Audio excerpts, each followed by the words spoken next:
ये शिव पुराण की कथा ऐसी है जो सदा सेवन करने, सदा सेव्या सदा सेव्या सदा सेव्या विशेषता, सदा इनका सेवन करे। कहा महाराज पुण्यात्मा को ये मिलता है कि पापात्मा को भी? तो उन्होंने कई उदाहरण बताए। उसी उदाहरण में एक ब्राह्मण की उन्होंने कथा बताई। उन्होंने कहा महाराज एक देवराज नाम का ब्राह्मण था, किरात नाम का एक नगर, और किरात नाम के नगर में एक ब्राह्मण रहते थे। आसीत किरात नगरे ब्राह्मणो ज्ञान दुर्बल दलिद्रो रस विक्रेता वेद धर्म परांग मुख। एक किरात नगर में ब्राह्मण रहता था, देवराज दिख्यातो, उनका नाम था देवराज। देवराज नाम का पंडित जी था, पर वो पंडित जी की विशेषता यह था ब्राह्मणों ज्ञान दुर्बल, ज्ञान से दुर्बल था जी। अर्थात जो उनके कर्तव्य बताए गए हैं ब्राह्मणों का, उस ब्राह्मणों के कर्तव्य को नहीं करता था। जो ब्राह्मण के लिए कर्म बताए गए हैं उस ब्राह्मण के कर्म को न करके वैश्य कर्म करता था। ब्राह्मण के लिए बताया गया है ब्राह्मणे निष्कारणो धर्मः षडंगो वेदो अध्ययो गेयस्य। ब्राह्मण के लिए बताया गया है कि निष्कारण वेदों का अध्ययन करें, शास्त्रों का अध्ययन करें, पढ़ें, कैसे करें, स्वयं करें और लोगों को सिखाएं।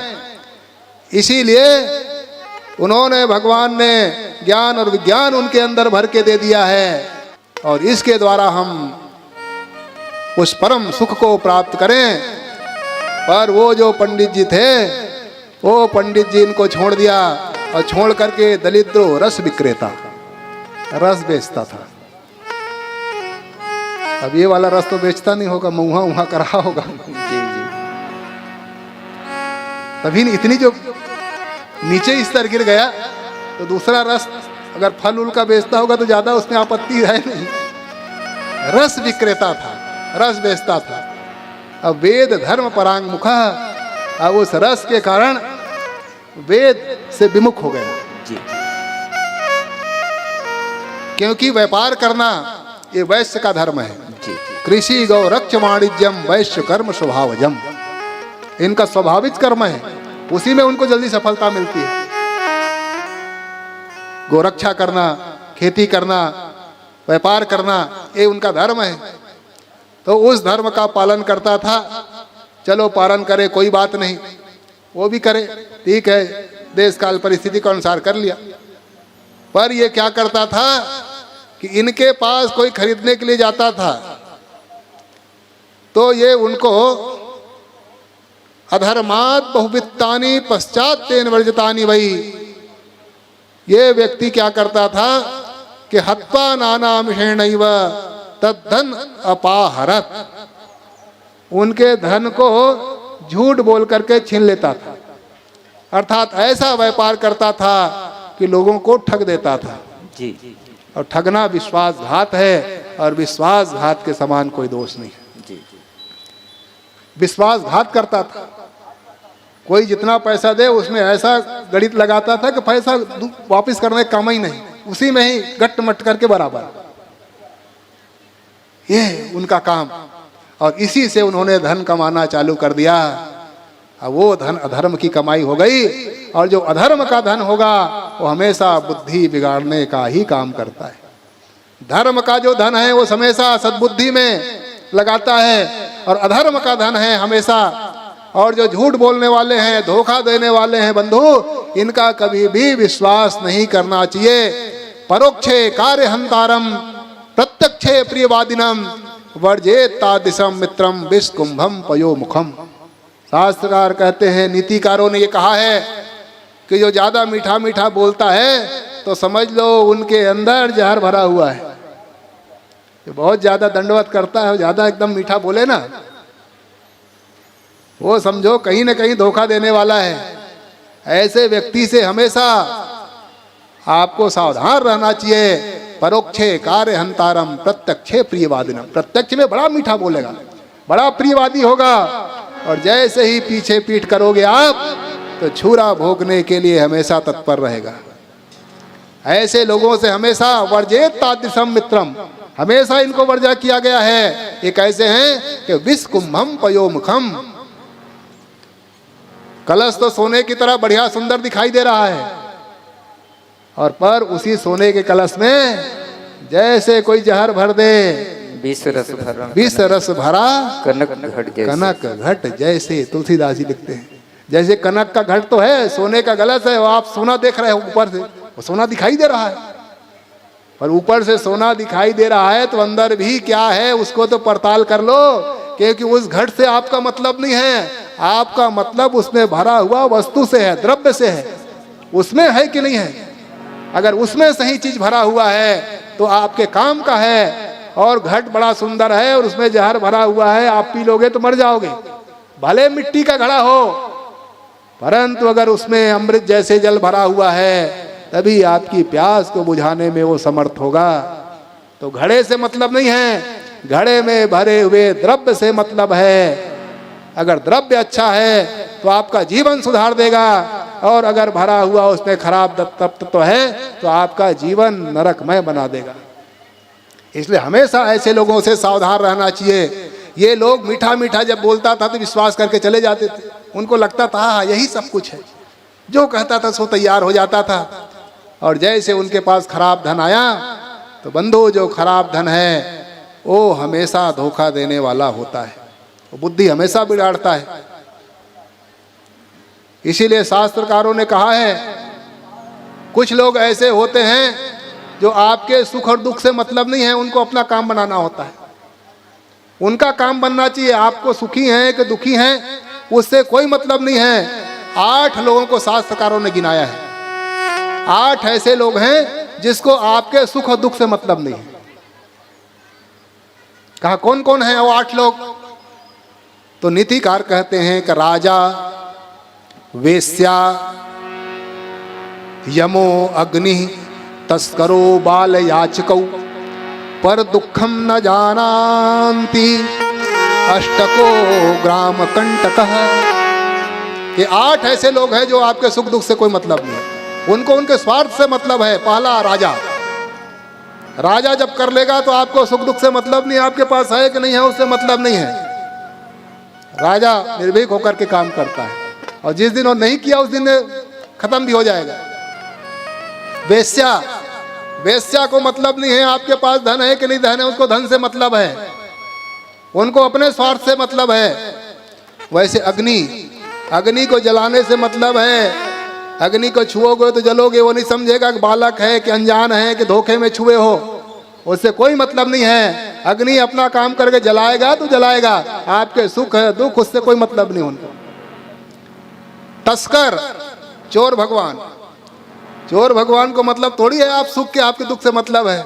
आप बेटी के लिए गहने इकट्ठा किए हो, विवाह के लिए किए हो, जीवन भर का संग्रह किए हो, वो आएगा 2 मिनट में हाथ साफ करके चला जाएगा। आपके सुख से दुख से उनको कोई मतलब नहीं है। और वैसे ही बाल, बालक, बालक को मतलब ही नहीं है, उनको पता नहीं है, वो जैसे रोएगा तो आपको पूरा करना पड़ेगा, आपके पास है नहीं है कोई मतलब नहीं है उनको, वो जानता भी नहीं है। और याचक जो मांगने वाले हैं, वो मांगने वालों को भी कोई मतलब नहीं है, ये पर दुखम न जानते, ये दूसरे के दुख नहीं जानते। और 8वां गिनाया ग्राम कंटक, ग्राम कंटक। कुछ लोग ऐसे होते हैं जो गांव के कंटक होते हैं, वो जीवन भर लड़ाते हैं लोगों को आपस में, वो लड़ाने में उनको आनंद आता है। आपके यहाँ सुख है दुख है उससे कोई मतलब नहीं, वो 2 को लड़ा के ही वो आनंद लेता है। एक से एक ग्राम कंटक। एक गांव में एक व्यक्ति था जी चौहान जी, एक व्यक्ति था, वो जीवन भर लड़ाता था लोगों को जी। 2 लोगों को आपस में ऐसा गुत्थिम गुत्थी करता था, आपस में लड़ जाए लोग, अब वो मौज लेता था, आपस में लड़ाने का काम था। अब वो वृद्धावस्था आ गई, उनके बेटे भी उनके कारण परेशान होकर के बाहर चले गए, वो भी उसके पास रहता नहीं। अंतिम समय आ गया, उनको लगने लगा कि अब मैं नहीं जीने वाला, अब मैं कुछ दिन में मर जाऊंगा। तो सब गांव वालों को इकट्ठा किया, और सारे गांव को इकट्ठा किया, इकट्ठा करके हाथ जोड़ा, हाथ जोड़ करके कहा भाई मैं पूरे गांव को जीवन भर दुख दिया हूँ, अब अंतिम समय है। गांव वालों ने कहा भाई ठीक है, क्या चाहते हो अंतिम में बता दो। कहा मेरी अंतिम इच्छा ये है कि जब मैं मर जाऊं तो 2-2 जूते मारना मुझको,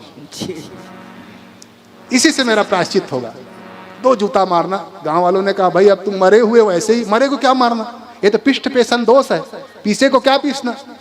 अरे जो पीस गया उसको थोड़े पीसे हो गया, मर गया उसको क्या मारोगे। अरे जीते जी मारे तो कम से कम तुमको बोध होगा, अपराध बोध होगा, तुम मर गए हो, मार के और अपराधी हम बनेंगे। उन्होंने कहा ना ना ना, अंतिम इच्छा है, अंतिम इच्छा, एक इच्छा पूरा कर दो, दो दो जूते मुझको मारना। गांव वालों ने कहा चलो भाई, जब अंतिम इच्छा है, कही रहा है, कम से कम अंतिम में, जब जागा तभी सवेरा, अंतिम में होश आया, कम से कम हो सकता है पाप की निवृत्ति इनके हो जाए। तो उन्होंने कहा ठीक है, आओ जी, एक कुर्सी उधर लगा। उन्होंने कहा कि ठीक है, मारना क्या, जूता रख देंगे, जब चला जाएगा तो दो दो छुआ देंगे, जैसे पचकड़ी लकड़ियां डालते, पूरा लकड़ी तो नहीं डालते हैं, अंतिम में लोग कहते 5 ही लकड़ी, थोड़ा कंडा ही थोड़ा बहुत डाल दे, इसी से निवृत्ति हो जाएगी। उन्होंने कहा ठीक है, अंतिम में स्पर्श करा देंगे। सब गांव वाले फैसला कर लिए। और ये क्या किया, अपने पुत्रों को खबर कर दिया कि बेटा अब अंतिम समय आके देख लो, कुछ है तो हिस्सा बांटा ले लो। खबर भेज दिया। और कागज में, एक कागज में जेब में लिख लिया, कुछ कागज पत्र, नोटबुक एक लिख करके जेब में रख लिया। अब मर गए। जैसे मरा तो उनके प्रतिज्ञा के अनुसार गांव वाले आए, मारा तो नहीं, जूता रख दिए थे और स्पर्श कराते गए।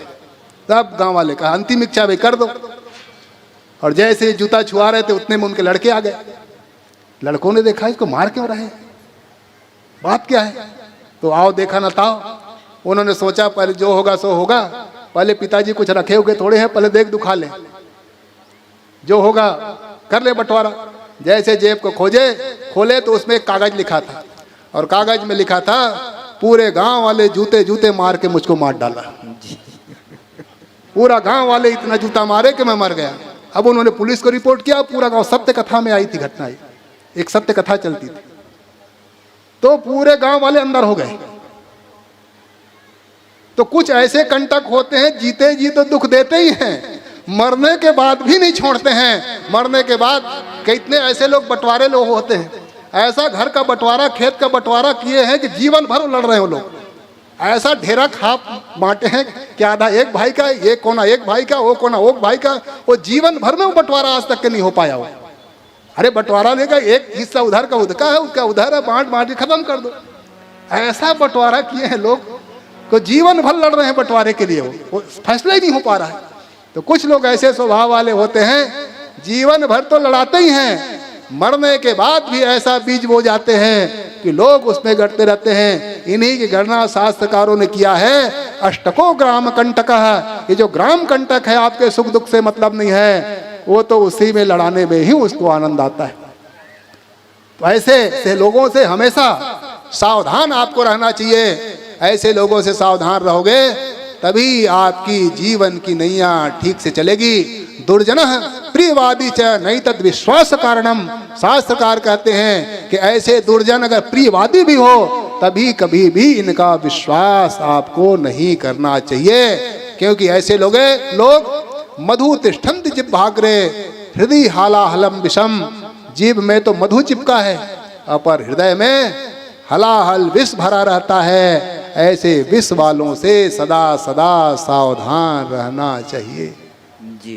तो ये जो था वो देवराज, ये देवराज ऐसे ही जीभ में तो मीठा मीठा था जी। ऐसा बोलता था, लगता था कि यही सब कुछ है जी। पर विश्वासघात करता था। धन तो कमा लिया, परंतु वो धन उनकी बुद्धि खराब कर दी। उनको एक वेश्या से प्रेम हो गया, वेश्या शोभावतीम नाम दृष्टा तत्राति विभ्वला। और उस धन के कारण शराब पीने लगा, जुआ खेलने लगा, वेश्या वृत्ति में मन लग गया। और एक वेश्या थी शोभावती नाम की, उस वेश्या को घर ला लिया। और जैसे वो वेश्या घर आई, वेश्या ने कहा भाई ऐसा है, हम तो आपके घर आ जाएंगे, पर हम आपके घर रह नहीं सकते। क्यों नहीं रह सकते? कि हम आपके घर में तब रहेंगे जब आप अपने माता पिता को घर से बाहर निकाल दो। ये वही दुष्टा होती हैं जो आते ही पहले माता पिता को अलग कर देती हैं।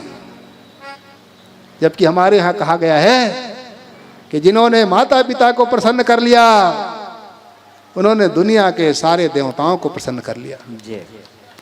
और जिन्होंने माता पिता को प्रसन्न नहीं कर पाया वो दुनिया के कुछ भी पूजन पाठ यज्ञ गादी जाप पूजन पाठ कुछ भी करो, कोई फल की प्राप्ति होने वाली नहीं है। उसको कोई फल नहीं मिलेगा, उल्टा पाप लगेगा। इसलिए माता पिता केवल जन्मदात्री नहीं, हमारे यहाँ 5 माता बताया गया है। जी बंधु, जैसे जन्मदात्री माता होती है वैसे सासू भी माता होती है, इसीलिए उनके साथ हमारा संबंध हो जाता है जिस दिन विवाह होता है। तो केवल माता पिता ही नहीं, सास ससुर जैसे विवाह होता है तो विवाह होते ही सास और ससुर उनके माता पिता हो जाते हैं। तो उनकी जो सेवा करता है वो सेवा करने वाले को वही फल की प्राप्ति होती है। और उनके सास ससुर किसी बहू के कारण अगर नाराज हो गए, उनके आंखों से अश्रु की धारा अगर बहती है, तो उनका जीवन भर का किया हुआ पुण्य उसी समय समाप्त हो जाएगा, उसको कोई नहीं रोक सकता। इसीलिए चाहिए कि जैसे माता पिता की आज्ञा पालन करते हैं वैसे ही सास और ससुर की आज्ञा का पालन करके उसकी सेवा करें। अब डायन सास हो तो अलग बात है नहीं, सास भी थोड़ा कम थोड़ी है। जेकर नाम सास नहीं, वो भी ऐसा नहीं है कि सभी एकदम ठीक ठाक हो। कभी कभी ऐसे रहते हैं। हमारे गुरुजी एक कथा सुनाते थे, एक सास थी जी। हमारे गुरुजी बहुत कथा सुनाते थे इनकी। कहते थे एक सास थी तो एक भिक्षुक आया मांगने के लिए, और जैसे भिक्षुक आया वो कभी किसी को दान उन देती नहीं थी, भगा देती थी। वो जो आया उसको भग यहाँ से, कभी ना दे कभी किसी को। तो बहू आके वही सीख गई थी। तो सास कहीं बाहर गई थी, एक भिक्षुक आया उनके यहाँ मांगने के लिए, कहा भवत भिक्षाम दे, भिक्षा दीजिए। वो बहू निकल के आई, बहू का भाग यहाँ से, यहाँ कुछ नहीं मिलेगा। तो भगा दिया उन्होंने, क्योंकि सास ऐसी करती थी। और जैसे वो भिक्षुक चला गया तो उधर से सासू आ रही थी। सास ने पूछा, क्यों जी उस घर में गए थे मांगने के लिए? कहा गए तो थे, परंतु इतनी दुष्ट बहू है कि उन्होंने डांट के भगा दिया। अच्छा उन्होंने भगा दिया, चल मेरे साथ। आई, आकर के बैठा दी, अंदर चली गई। वो भिक्षुक की प्रतीक्षा करता रहा कि अब निकल के आएगी, हो सकता बहू तो भगा दी, माता राम कुछ देगी कुछ देगी। घंटों बीत गया, निकल के नहीं आई। आवाज लगा, अरे मैया अरे कुछ तो दे दे। कम इतने में तो पूरा गांव हो गया होता, इतने समय से बैठा के रखी हो, क्या दो देगी, कुछ तो दो। तो निकल के आई, और निकल के कहा चल भाग यहाँ से, यहाँ आया मांगने के लिए। उन्होंने कहा ये तो पहले तेरी बहू कह चुकी थी। भाई जो तेरी बहू पहले कही दी थी उसी को तुम अभी कह रही हो। कहे अधिकार बहू को किसने दिया है? ये डांटने का अधिकार भी मुझको है क्योंकि मैं सास होती हूँ, ये बहू को कोई अधिकार नहीं है। तो ऐसे जो सास है, जो सारे अधिकार अभी भी टेटी में बांध के रखे हुए हैं। घी भी 1 चम्मच निकालेगी, चावल भी निकालेगी तो नाप के देगी। तो ऐसे में ही लड़ाई झगड़ा होता है। लड़ाई झगड़ा इसीलिए 80% हो रहे हैं सास बहू के बंधु, क्योंकि सास अभी तक के बहू को बेटी स्वीकार नहीं कर पाई है, और बेटी अभी तक के अपने सास को मां स्वीकार नहीं कर पाई है। और जिस दिन ये स्वीकार कर ली, बहू ये समझ जाए कि मेरी सासू माँ है, मेरी माँ ने कितने बार डांटा फटका है, अगर गलती देख करके डांट फटकार दिया तो क्या फर्क पड़ता है। जिस दिन ये बहू माँ स्वीकार कर ले और सास से स्वीकार कर ले ये बहू बेटी है, अगर इससे कुछ गलती हो भी गई, अपने बेटी जाने कितने बार गलती की, कभी डांटा फटकारा नहीं, ये बहू भी बेटी के समान है, इन्होंने भी गलती किया, क्या फर्क पड़ता है। अगर सो के थोड़ा देरी में उठा, कोई चावल गले हो गई, नमक ज्यादा पड़ गया, अरे ठीक है, हो गया, आजकल सुधर जाएगा। जिस दिन वो बहू को बेटी स्वीकार कर ले और बहू सास को माँ स्वीकार कर ले, तो 80% झगड़ा लड़ाई घर का बंद हो जाएगा, और उसी दिन घर में नर्क बना हुआ घर स्वर्ग बन सक जाएगा। इतना ही तो नहीं कर पा रहे, इतना ही जिस दिन हो जाए उसी दिन सारा डंफान खत्म हो जाएगा। तो बंधु, ऐसे जो लोग हैं, ऐसे लोग सदा दुख देने वाले होते हैं। वो बेस्या आई आकर के कहने लगी, जब तक के सास ससुर हैं तब तक के मैं इस घर में रह नहीं सकती, इसलिए पहला काम है इनको निकालो। अब वो बेटा ने कहा कैसे निकाल दूं? कहा मैं बाहर रहूंगी, मैं आपको भी रहना हो तो बाहर हमारे साथ रहो, नहीं तो मैं चला जाऊंगा। उन्होंने कहा देवी ऐसे में कैसे काम बनेगा। तो कुछ दिन बाहर रही, उसके बाद भी उनका मन नहीं माना। उन्होंने कहा अपने माता पिता को मार करके वो धन अगर मुझको दोगे तब मैं आपका साथ दूंगी, नहीं तो दूं। और वो इतना दीवाना हो चुका था उस बेस्या में, और उन्हीं की बात वो देवराज मान गया, और मान करके एकत्यावशाद रात्रौ मातरम पितरम बधुम प्रसुप्तान्य विदिर्दिष्टो धनम तेषाम तदा हरत। और एक दिन अपनी माता पिता को, अपने वधू को रात्रि में सोते हुए मार डाला और मार डाल के सारा धन लेकर के वेश्या को दे दिया। इतना अधर्म करने वाला वो देवराज था, क्योंकि वो बुद्धि तो धन ने बुद्धि बिगाड़ दी थी और वेश्या को ला के दे दिया। अब वेश्या भी समझ गई कि जो अपने माता पिता को नहीं छोड़ा वो हमको छोड़ेगा। माता पिता जिनका साथ दिया, जन्म देने वाले को जब इन्होंने नहीं छोड़ा तो एक दिन मौका आएगा तो हमको भी तो मार डालेगा ये मन में सोच करके वैसा ही व्यवहार करने लगती थी। एक साथ अपने साथ शराब पिलाए, खिलाए पिलाए, धन का हरण करने लगे। धीरे धीरे कुछ दिन होता है तो बुद्धि समय के साथ परिवर्तित हो जाता है। इनकी भी बुद्धि समझ आने लगा। जब व्यवहार उनका देखा समझ गया, करे राम राम राम, कहाँ किस कुल खानदान में मैं पैदा हुआ था और इस संसर्ग के कारण मेरी बुद्धि हो गई। क्योंकि हमारे यहाँ शास्त्रों में कहा गया है संसर्गजा दोष गुणा भवंती, संसर्ग से दोष भी आते हैं और संसर्ग से गुण भी आते हैं। और कभी कभी धोखा खाने के बाद बुद्धि खुल जाती है। बहुत लोगों की बुद्धि तो धोखा खाने के बाद खुलती है, इनकी भी बुद्धि कुछ खुल गई। धोखा जब खा गया उन्होंने सोचा अब क्या करूं कैसा करूं, तो उसी समय उनके कुछ दोस्त थे, कुछ मित्र थे, वो प्रयागराज जा रहे थे। प्रयागराज की तीर्थ की यात्रा हो रही थी। इनसे भी कहा क्यों जी प्रयागराज चलोगे? तो बुद्धि तो कुछ शुद्ध हो गई थी, धोखा खाया हुआ था, कुछ समझ में आ रहा था। तो वो जो दुष्ट देवराज था उन्हीं लोगों के साथ मिल करके घूमता घामता देव योग से प्रयागराज पहुंच गया। और प्रयागराज में जहां इस समय प्रतिष्ठानम उपागतः, प्रतिष्ठानपुर है। प्रतिष्ठानपुर कहते हैं झूसी को। झूसी जो है इधर से जाओगे तो पहले नहीं पड़ता है, और काशी की तरफ निकलोगे तो झूसी पहले पड़ता है, उधर से आओगे तो झूसी। तो वो जो झूसी क्षेत्र है जिसको प्रतिष्ठानपुर कहते हैं, वहाँ एक शिव जी का दिव्य मंदिर था। उसी मंदिर के पास जैसे पहुंचा तो कई दिन से चले होने के कारण इनको बुखार पकड़ गया, शरीर रोगी हो गया, और शरीर रोगी होने के कारण चलने फिरने में असमर्थ। साथी तो धीरे धीरे छोड़ के चले गए, ये अकेला पड़ गया। अब अकेला पड़ करके सोचने लगा अब कहाँ जाऊँ, क्या करूँ, कैसे करूँ, कहाँ जाना चाहिए। मांगने पर भीख भी, जब परिस्थितियाँ जब बदलती है तो मांगे मिले न भीख, मांगने पे भिक्षा भी नहीं मिलता है। और जब भगवान जब प्रसन्न हो जाते हैं तो बिन मांगे मोती मिले। बिना मांगे मोती अपने आप मिलने लगते हैं। तो समझ लेना चाहिए भगवान की कृपा आपके ऊपर हो गई, अपने आप सब कुछ प्राप्त हो जाएगा। आप जंगल में चले जाओ आपको मंगल हो जाएगा, आप कहीं भी देश दुनिया में निकल जाओ आपको संगी साथी मिल जाएंगे, आपको व्यवस्थापक मिल जाएंगे, आपकी भोजन पानी की व्यवस्था हो जाएगी। और कभी कभी ऐसी स्थिति आती है सब कुछ रहते हुए भी भूखा मरना पड़ जाता है। सब कुछ है आपके पास, उसके बाद भी कभी कभी ऐसी स्थिति आती है कि भूखा मर जाता है। और जब भगवान जब अनुकूल होते हैं तो कुछ नहीं है, उसके बाद भी आपके पास मिष्ठान के थाल भोग प्रसाद आ जाएंगे। समझो भगवत कृपा है। इसीलिए साधु संतों के ऊपर भगवत कृपा होती है।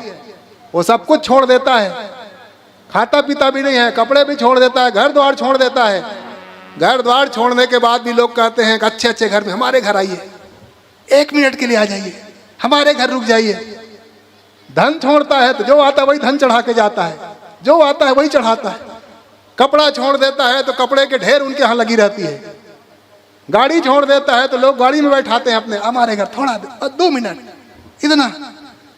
बंधु तो समझ लेना चाहिए भगवान की अनुकूलता है। उनके पास सामर्थ्य नहीं है क्योंकि अपना सब कुछ भगवान को समर्पित कर दिया।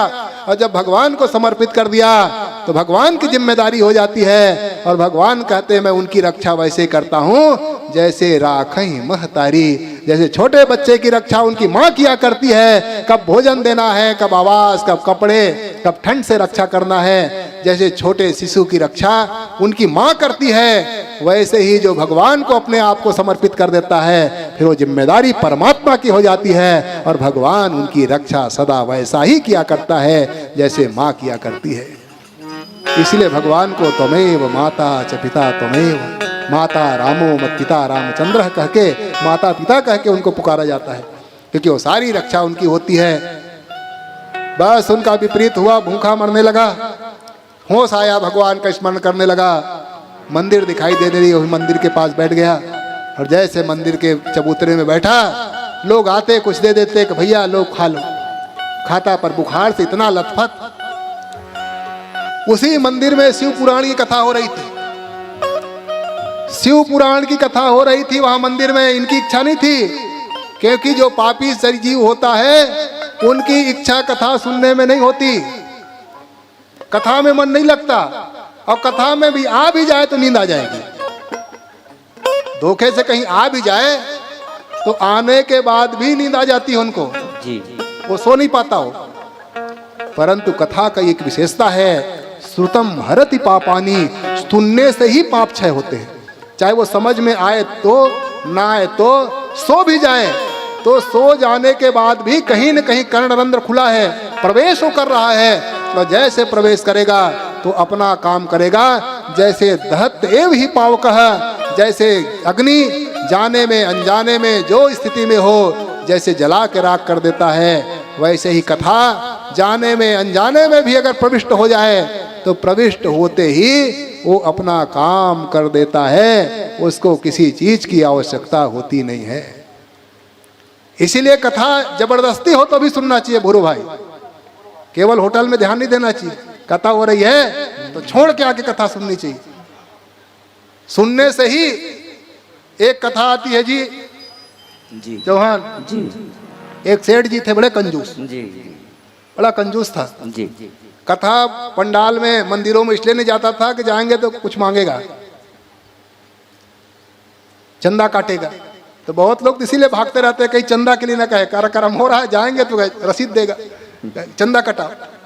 तो था तो बहुत बड़ा आदमी, पर बंधु मांग ना ले कोई, इसीलिए वो जाता नहीं था।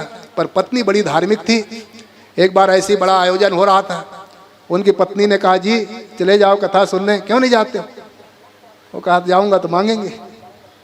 कहा तू चिंता मत कर, अगर कोई कहे तो हमारा बता देना, हम जो देना लेना वो हम कर लेंगी, तू एक बार तो कथा सुनने चले जाओ। बहुत पत्नी ने जब जिद किया, इसीलिए पत्नी का नाम है धर्म पत्नी, जो धर्म के मार्ग पे लगाए, इसलिए उसको धर्म पत्नी कहा जाता है। तो धर्म के मार्ग पे लगा दी। उन्होंने कहा ठीक है आप कहते हो तो चला, पर दूंगा नहीं कुछ। उन्होंने कहा अरे कुछ मत देना, चले तो जाओ कथा सुन के आ जाना। तो चला, कथा हो रहा था। अब बड़ा आदमी था जी, तो आगे जगह होता है उनका, भले वो दे के ना दे, पर उनका सम्मान तो पहले आगे ही होगा। बड़ा कुर्सी लगा था, कहा आइए आइए बैठिए, ला के बैठा दिया, बैठ गया। पर कथा कभी सुनने, तब तक के भोजन लेकर के, नाश्ता पानी लेकर के, साहब कुछ खा लीजिए। अब खाना पीना क्या, नींद आ गई। इच्छा तो थी नहीं, क्योंकि जो पाप है वो कथा नहीं सुनने देता, क्योंकि पाप जो होते हैं एकाग्रता से की जाती है। तो जितना जो चीज एकाग्र से किया जाता है उतना ही अंदर में जाकर के गृह बना लेता है। और जब पाप एकाग्रता से करते हैं तो पाप का प्रभाव अंदर आ जाता है, और कथा सुनने से पाप क्षय होते हैं। वो जो पाप का प्रभाव है वो कहता है कि बेटा एकाग्र होकर के तूने पाप किया है, अब कथा सुन करके उनको दूर करना चाहते हो। इसलिए उनके जो संगी साथी है अधर्म, अधर्म की जो साथी है अज्ञान, फिर अज्ञान के साथ ही निद्रा आदि है, उन सबको ला करके आहूत कर लेता है। इसलिए कथा नहीं सुन पाता। तो नींद आ गया उनको, और जैसे नींद आया उठे तब जब पूरी कथा हो गई। जब पूरा कथा हो गया, लोगों ने उठाया, साहब कथा हो गई। अच्छा हो गया, हाँ ठीक है, जाने लगे। कहा साहब थोड़ा देर और बैठ जाओ। अब जब जाने ही लगे तो कहा चले जाओ।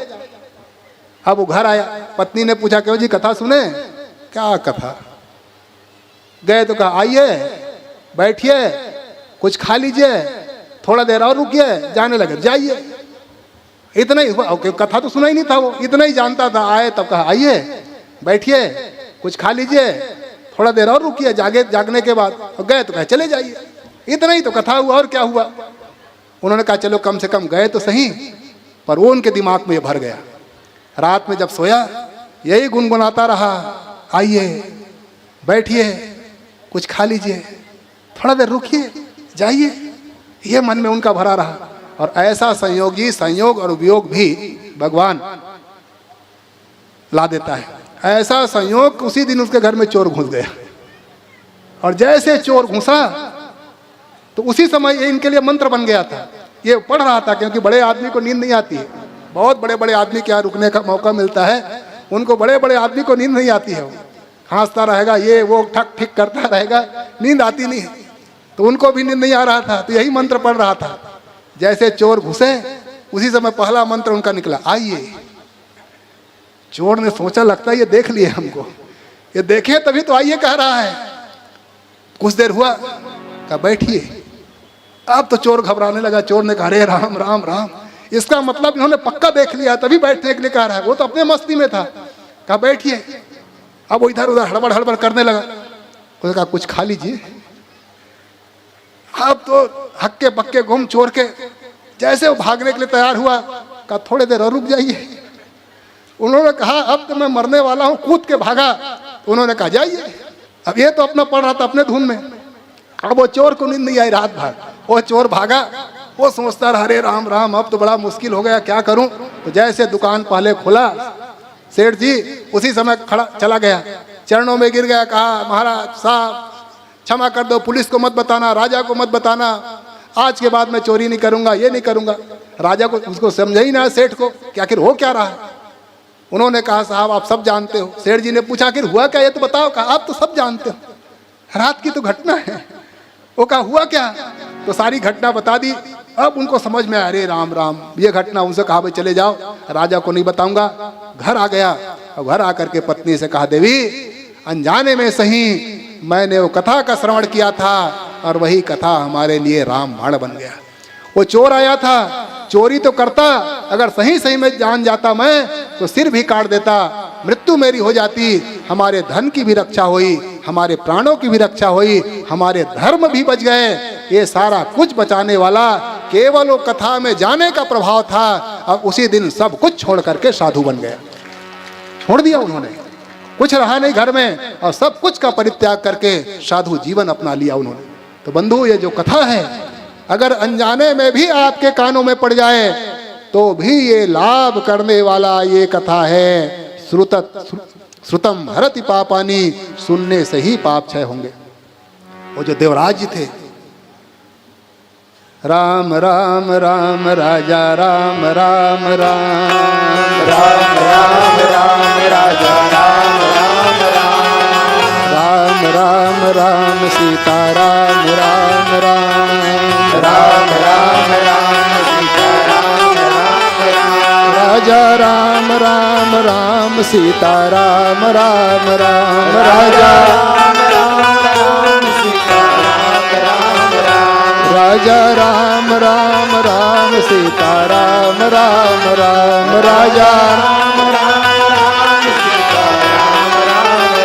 सीता राम राम राम राजा राम राम राम सीता राम राम राम राजा राम राम राम सीता राम राम राम राजा राम राम राम सीता राम राम राम राजा राम राम राम। बोलो श्यावर रामचंद्र की जय। मन तो सुनने का कथा था नहीं उनका, परंतु सुश्राव सततम शैवीं कथां विप्रमुखोद्गतां। उस ब्राह्मण के मुख से कथा शिव जी की हो रही थी, न चाहते हुए भी उनके कान में कथा पड़ने लगे। स्थित्वा तत् च विप्रौसौ ज्वेराणा ज्वरेणाति प्रपीडितः, ज्वर से पीड़ा से आच्छादित, पर कान में कथा जा रही है।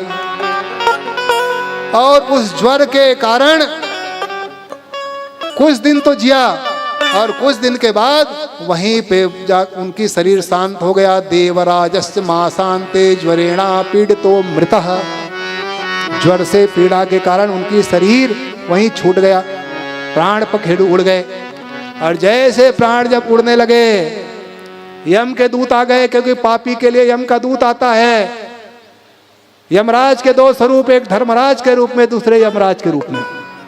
धर्मराज के रूप यम के दूत आ गए। बद्धौ यम भटई पासैर नीतो यम पुरम बलात्, और जबरदस्ती बांध करके यम के दूत खींचने लगे। और जैसे ही यम के दूत उस प्राण पखेरु को खींच रहे थे, उसी समय भगवान का आदेश हो गया शिव गणों के लिए। शिव गणों से कहा, अरे शिव गणों, तुम यहाँ खड़े खड़े क्या देख रहे हो, चले जाओ। हमारा सबसे प्यारा भक्त आज भगवान के लोक को जाने के लिए अपने शरीर का परित्याग कर रहा है, लेकर के जल्दी आ जाओ। भगवान शंकर के दूत आ गए, आकर के यमराज के दूत जिसको छुड़ा रहे थे उस देवराज के शरीर को, उस यमराज के दूत को मार करके भगाने लगे और भगा करके कहा कि छोड़ो, हमको यहाँ इनको शिवलोक ले जाना है। यम के दूतों ने कहा महाराज इनको शिवलोक? अरे राम राम, ये तो बड़ा पापी है, जीवन भर इन्होंने रस बेचा है, ठगा है लोगों को, शराब जुआ जितनी क्या नहीं किया है, ये तो यमराज के दरवाजे में जाने लायक है, इसको यमराज के हम ले जाएंगे। आप लोग कौन हो? भस्म भासित सर्वांगा रुद्राक्ष किंचित विग्रहा, रुद्राक्ष की माला पहने हुए, भस्म लगाए हुए, त्रिपुंड धारण किए हुए, शिव शिव का जप कर रहे हो, आप लोग कौन हो? उन्होंने कहा हम शिवलोक से आए हुए हैं, शिवगण हैं। कहा महाराज भगवान शंकर के यहाँ से इस पापी को क्यों ले जाओगे, क्या पुण्य किया है? तब उन शिवगणों ने कहा भैया ये जो देवराज है देखो, इनके लिए हम विमान लेकर आए हैं, देवराजम समारोच विमाने परमाद्भुते, परम अद्भुत विमान लाए हैं शिवलोक से। कहा महाराज ये विमान का अधिकारी है, ये तो यम के फांस में बंद करके मारते पीटते इनको ले जाएंगे। शिवगणों ने कहा भैया ये मरते मरते भगवान शिव की कथा सुना है।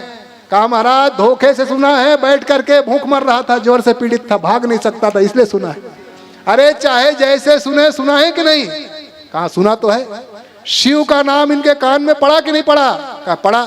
शिव जी का प्रसाद इनको मिला कि नहीं मिला? कहा मिला है। जब इन्होंने भगवान शिव के प्रसाद खा करके शिव की इन्होंने कथा सुन ली, तो ये शिव की कथा सुनने के बाद कैलासम गंतुम उससे कहा, ये कैलाश जाने के लिए उत्सुक है। अब ये यमपुर नहीं जाएगा, इनको छोड़ो यहाँ से और हम इनको कैलाश ले जाते हैं। और उस देवराज को शिवदूत कैलाश ले गए। ये कथा श्री सूत जी ने सुनाया।